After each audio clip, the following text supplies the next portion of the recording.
Happy women's day.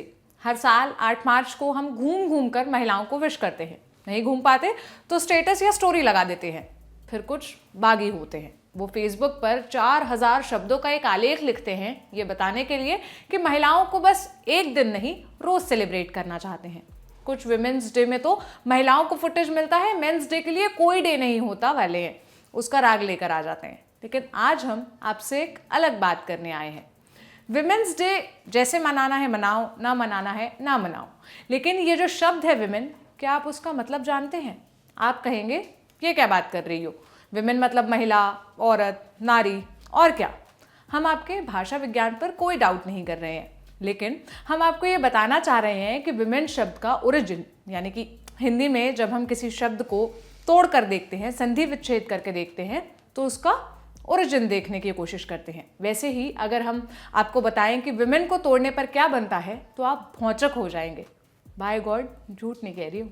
देखिए, भाषा की जर्नी क्या रही है उसे कोई पुख्ता रिकॉर्ड से नहीं बता सकता, लेकिन थ्योरीज है। हिस्टोरियंस और भाषा वैज्ञानिक मौजूदा सबूतों के बिना पर तथ्य छांटते हैं और एक लॉजिकल एक्सप्लेनेशन तक पहुंचते हैं। वैसे ही भाषाविदों ने पाया कि विमेन का मतलब होता है वाइफ ऑफ अ मैन। अब यह सुनने में थोड़ा भेदभावपूर्ण लगता है ना। दरअसल जब 5वीं सदी में ओल्ड इंग्लिश बोली जाती थी तो पुरुषों और महिलाओं के लिए 2 अलग अलग शब्द थे। वेर, WER मतलब वयस्क पुरुष और विफ मतलब वयस्क महिला। एक तीसरा शब्द भी था, मैन, जो व्यक्ति, इंसान या मनुष्य के लिए इस्तेमाल होता था। इन शब्दों को जोड़कर भी इस्तेमाल किया जाता था, जैसे वेर और मैन को जोड़कर बना वेयरमैन, माने वयस्क पुरुष, और जैसे विफ और मैन को जोड़कर बना विफ मैन, जो वयस्क महिला के लिए इस्तेमाल होता था। तो इतिहास में एक समय ऐसा था जब एक वयस्क औरत के लिए विफ मैन शब्द का इस्तेमाल होता था। उस समय तक वर्तनी उतनी डेवलप नहीं थी, इसलिए हमें कुछ भिन्नताएं दिखाई देती है। मसलन विफ मॉन, विफ मैना और विफ मून, या पुरुषों के लिए वीप मैन कॉमनली इस्तेमाल किया जाता था।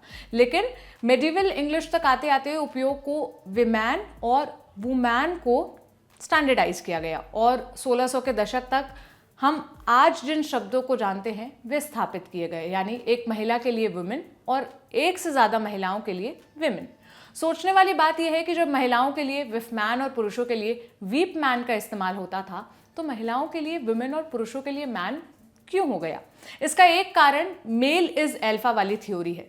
मेल इज अल्फा वाली थ्योरी को शॉर्ट में समझ लीजिए। मेल इज अल्फा मतलब इस ब्रह्मांड के केंद्र में पुरुष है और दुनिया उन्हीं के इर्द गिर्द घूम रही है। क्योंकि जिस समय की बात हम कर रहे हैं उस समय में पुरुष ही बाहर जाया करते थे काम करने के लिए।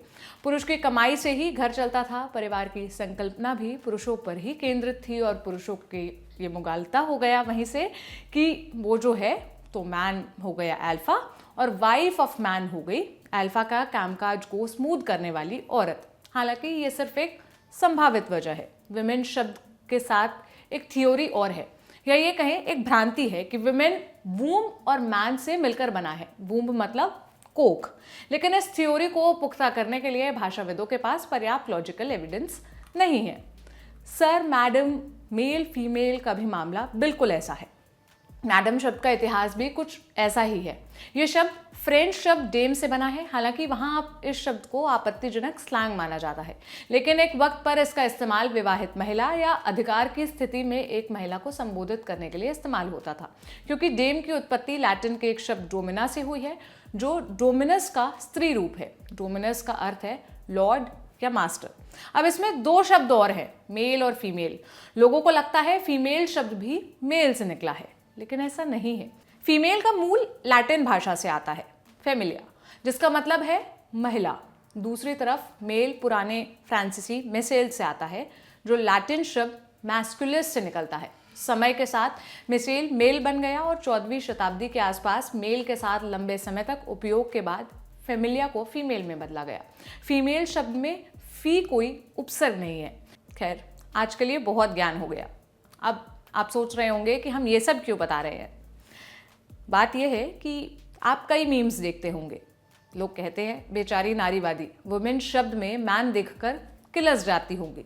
नहीं भैया, हमें इतनी कुंठा नहीं है, लेकिन आपके मैन इज अल्फा थ्योरी को तो हमने बता दी भाषा पर भी इसका असर आया है, इसलिए आज के समय में दुनिया भर के नारीवादी संगठन विमिक्सन WOMXN या विमेन WOMYN या वुमॉन जैसे WOMON जैसे शब्दों का इस्तेमाल को बढ़ावा देते हैं। हालांकि इससे कितना फर्क पड़ेगा, लोग किस हद तक जेंडर सेंसिटिव होंगे, ये कहना मुश्किल है, लेकिन हमारे हाथ में तो बस कोशिश ही है। आपके लिए ये पूरा रिसर्च किया हमारे साथी सोम ने। मेरा नाम है सोनल। ऐसी तमाम खबरों के लिए देखते रहिए ऑर्डिनरी। शुक्रिया।